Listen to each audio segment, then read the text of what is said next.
What's up, guys? It's me again, Christian Rodriguez, and happy late New Year. You're going to see this probably in the middle of the month, maybe even closer to February.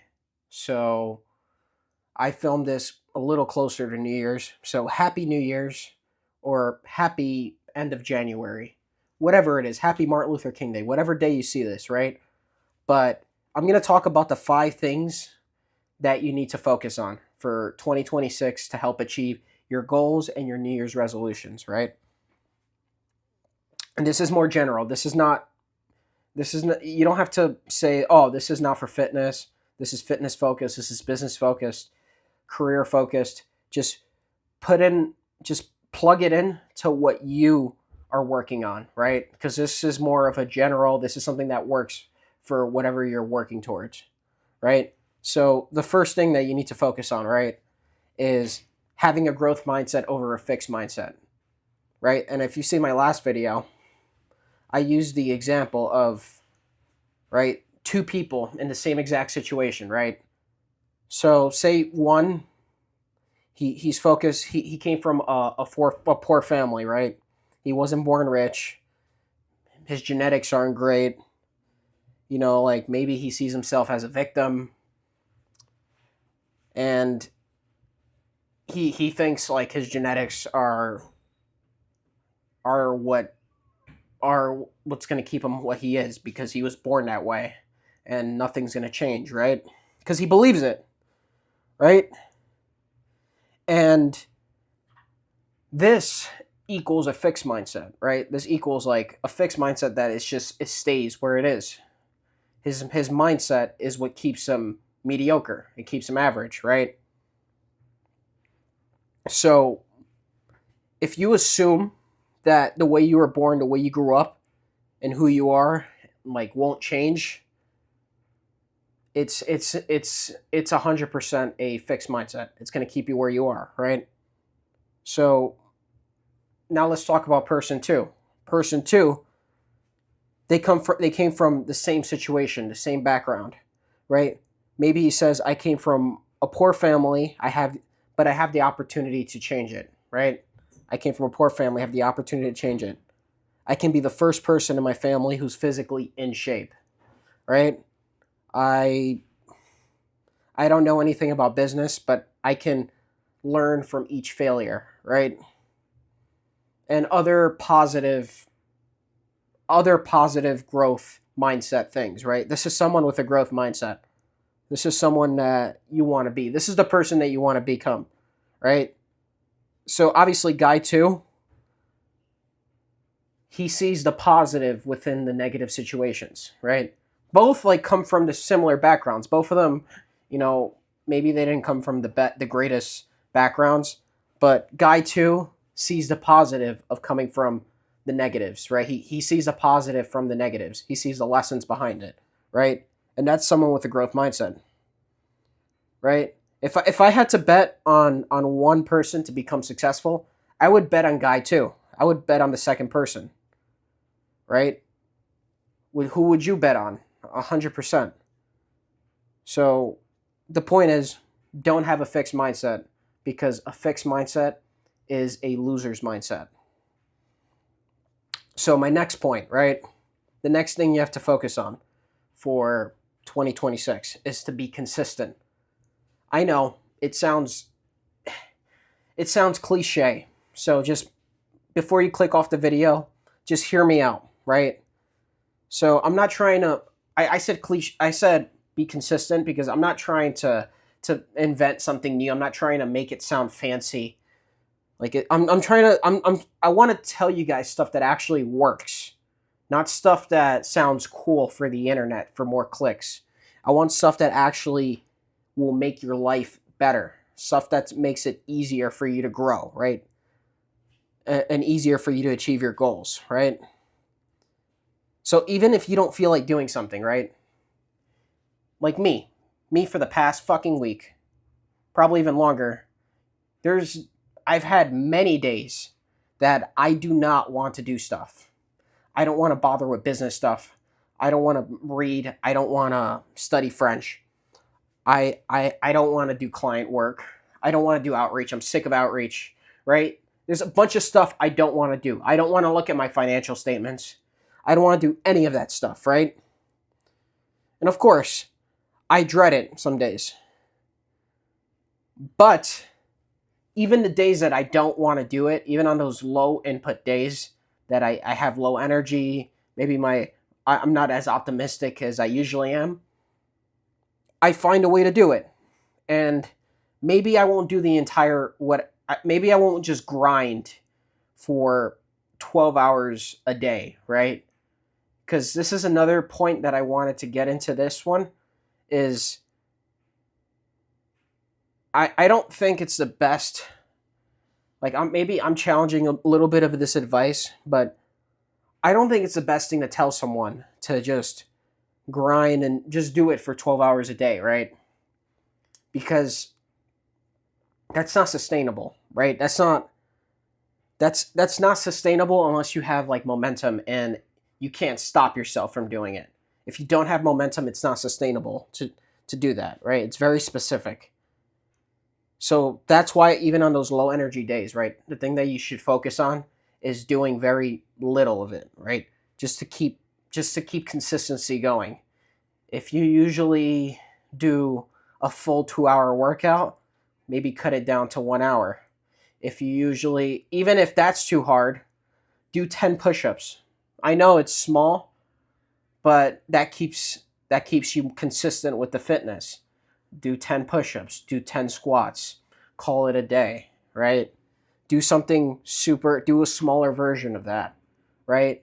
If you usually work on your business for 4 hours a day, maybe just do it for 1 hour, right? Maybe do it for 30 minutes. Maybe reach out to one or two people for outreach and then just call it a day. You keep the habit alive. You move the needle. That's the point of being consistent. You do what moves the needle each day. Even if you make little progress that day, that's better than doing nothing, right? Because if you think, oh, I have to reach out to 100 people today, right? And maybe you've done it consistently for a few days and you have this one day that you really don't want to do it. So you're like, oh, I don't have the energy to reach out to 100 people, so I'm going to do nothing. That's what I'm telling you not to do. So just reach out to 1 to 2 people instead, and you keep that momentum going. You keep that habit alive. That's why I really love to track my habits, because it keeps me accountable. It keeps me wanting to keep going, right? So that's what I mean by be consistent.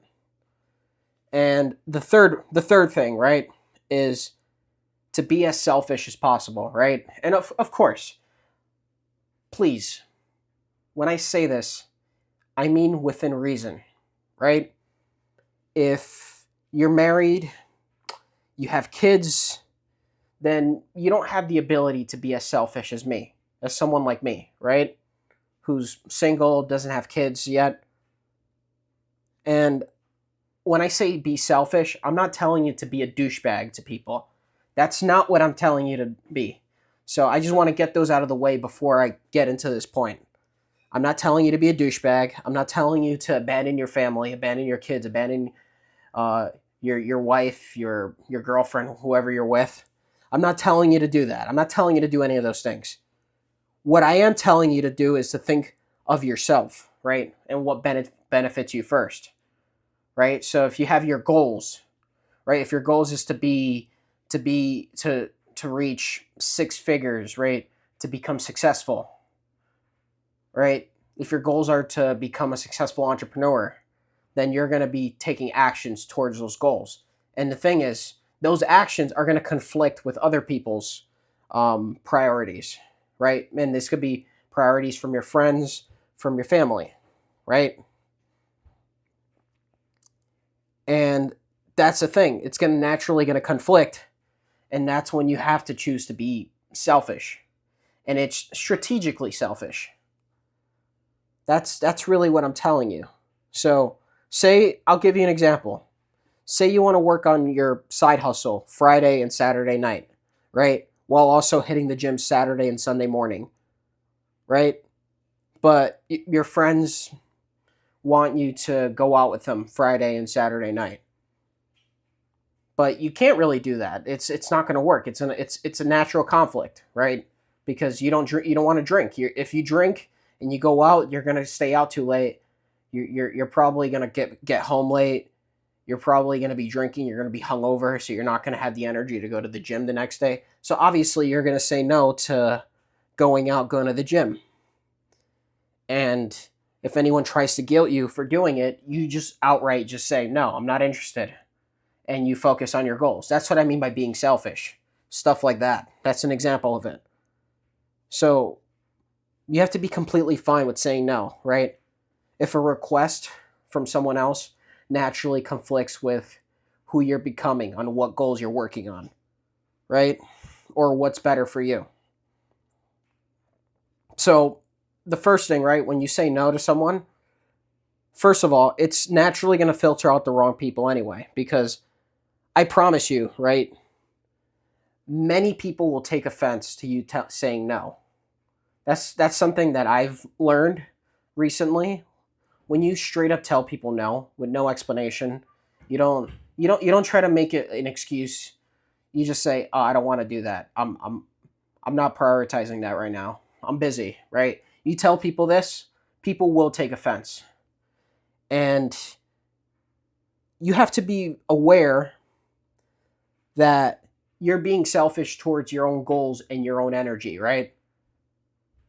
And it's going to conflict with other people's wants and interest.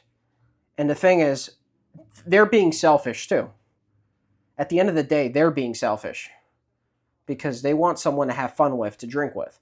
But you are being selfish so you could build a better version of yourself, right? So if they conflict, then you're going to prioritize yourself. That's what I'm telling you, to choose yourself. And I'll give another example too, a relationship example, because a lot of people, especially if you're young and you don't have a girlfriend yet, I think this resonates with a lot of men, because a lot of men drop things for women. It's something that I notice, and it's something that bothers me, so I have to bring it up. So, say a girl wants a long-term relationship, right? Maybe you're seeing some girl, she wants a long-term relationship, but you don't have the time, right? You're working on a business. You know that you're not going to be able to go on dates. You know that you don't want to invest on going on dates and emotional relationship, because relationships are a time commitment. It's not just a commitment with one person. You have to commit your time and energy with them. But you can't do that because you have to focus on building your business from the ground. And you also plan on relocating to another city. Maybe you plan on moving to Dubai. I'll throw Dubai there. You plan on moving to Dubai in a year. So you know that this long-term relationship is going to be a conflict to that goal. So you outright just say no. And you have to be unapologetic about it, because you know that this is what's going to be the best for you long term, even if it hurts at first. So, yeah, being selfish is about your goals and your energy. It's not about being selfish to be a douche, right? So if someone's being an energy vampire, right? And that's something that's stopping you. That's something that's slowing you down. That's something that's holding you back from your goals. Then you cut it off, right? You create distance, or you cut them off permanently without any explanation. And once you inherit this be selfish type of mentality, it will free you. It will free you, because you won't tolerate nonsense. Like you will be focused on what's the benefit for yourself, right? And reason number 4, right? Reason number 4 is to embrace solitude. So, likely when you're focusing on your goals, first of all, most people aren't going to get it. They're not going to get it. They're gonna find it weird that you're so focused on doing certain things, right? Like you're focused on going to the gym on weekends. Why you need to go on gym on weekends? Dude, everything in moderation. You should be going. You already went every day this week. Why don't you just take Saturday off? Right? And the thing is, you have your goals, you have your fitness goals. So you're not going to take Saturday off. You're going to work out on Saturday. You're going to work out on Sunday too, right? And you're most likely going to do that by yourself. You're going to do that alone. In the beginning, no one's going to be there for you. That's the truth. Most people aren't going to be there for you. The people who you grew up with aren't going to be willing to do that. So you're going to be doing this by yourself, and you have to be okay with it, right? You have to embrace the fact that you're going to be alone, and you have to grow by taking action, right? And ways that I dealt with this, right, is to just get out of your comfort zone. And when I say get out of your comfort zone, it's a very broad way of saying it. So a specific way to get out of your comfort zone, right? Sign up to a school community, right? A paid school community for if you're starting a business and you want to start a business, a specific type of business, right? Like an AI automation agency, right? You want to join a school community, sign up for a fighting gym, right? Start doing a martial art, go to networking events, be around other like-minded, maybe entrepreneurs. Maybe you could meet someone to do business with. Join some sort of club, do salsa, whatever you want to do yoga, right? Whatever you want to, whatever is to your interest, something that you've never done before, but you've been curious about, start doing it. Why not, right? Because you'll force yourself in an environment you're not used to. You're going to start surrounding yourself with different people, and you're going to grow from something like that, right? Which goes back to the growth mindset. And then for the last reason, right? Reason number 5, right? Thing number 5, and that's cultivate the ability to get out of your own head, right? And I thought of this because I've been reading, I started reading Ego's the Enemy by Ryan Holiday. It's a great book so far. Might do a review on it pretty soon. But Ryan Holiday talks about how we tend to focus on so much on what others are doing, right? We tend to focus so much on what others are doing, right? Especially with social media and, like social media, and we tend to see what others are doing and how successful other people are. But we kind of forget on the steps that we have to take, like our own steps, right? Because my journey might be different from your journey. Your journey might be different from John, who you went to school with. All your journeys are different. They're not the same journey. So you have to take a different step than someone else, right? If you're climbing Mount Everest, you're going to have to take specific steps compared to someone who's navigating the Amazon rainforest. You know what I mean? It's not the same. So the point of why I was saying this is because the biggest sabotage to your New Year's resolution is your own mind, right? You don't want to. The biggest sabotage, the biggest threat to your own New Year's resolution is yourself. It's not the other person. It's not the family member. It's not the negative friend. It's yourself, right? That's what stops you. So what you have to get good at is observing yourself, right? You have to observe yourself almost like a third person. Observe your thoughts, right? Why did I not do that, right? I'll give you an example. When I first started my automation agency, I remember I was speaking with my coach, and he was telling me, like, what's holding you back, right? Because it's something that you talk about with a mentor. It's like, what's holding you back? Like what could you have done? And I told him, I was like, I probably could have just started knocking on doors, right? I probably could have started talking to business owners head on directly. I probably could have done that. And he said, what stopped you? And I paused for a second and I thought, I stopped myself. And the reason why I stopped myself, it's not because anyone told me not to do it. It's because I used it as an excuse. I just gave myself a reason not to do it, right? So I got that clarity. I observed myself from it, right? That's why I always recommend that you get a mentor, because mentors really help. They keep you accountable, right? And back to Ryan Holiday, a quote in the book that really stood out to me is it's it's certainly more pleasurable to focus on our talents, strengths, but where does that get us? Arrogance and self-absorption, which inhibits growth, right? And what he's saying from there is that we're so focused on we may be focused on our strength so much that we don't focus on the things that we actually need to work on, right? Because if we want to reach our goals, we have to focus on our weaknesses. We have to focus on what we need to improve on the most. And your ego is not going to let you get better if you don't manage your ego, right? If you don't manage if you don't like you're going to have to face discomfort. You're going to have to suck at things. You're going to have to suck at you're going to make mistakes, right? Like when I started learning French, right? I sucked at it. I was terrible at it. I talked like I still don't think I'm that great at it, but I'm better than I was before. I was absolutely bad at it, and I felt almost embarrassed. I felt humiliated by it, right? And it's not that it was humiliating, right? Because my tutor understood, oh, well, you're a beginner. Of course you're not good at it. But in my head, I'm like, why am I not good at it? Because I don't like being a beginner. It's like a natural ego reaction. Oh, I don't like this, feels uncomfortable. Let me do something that I'm normally good at.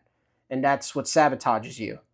But having a tutor help me, and I pushed through it, and I eventually started getting better at it. I started getting a little bit better at it each lesson. And that's the point, right? If you suck at something, you're going to start focusing on, let me do what I'm normally good at, right? And it's going to inhibit your growth because it's going to stop you from doing the stuff that you need to focus on more and work on to actually get good at, to get the needle moving, right? That's why that Ryan Holiday quote really resonated with me. And that's really what I mean by cultivating the ability to get out of your own head. So if you focus on these 5 things for 2026, you'll get far closer to achieving your goals a year from now, right? You might even achieve some of them, or you might, it depends on how big your goals are or what you have for goals, but you'll be far closer. By 2027, you'll be a completely different man. You'll be in a different trajectory. So I highly recommend you rewatch this video, take notes, and subscribe, because I'm going to keep creating more content. I'm going to keep creating more stuff to help you guys.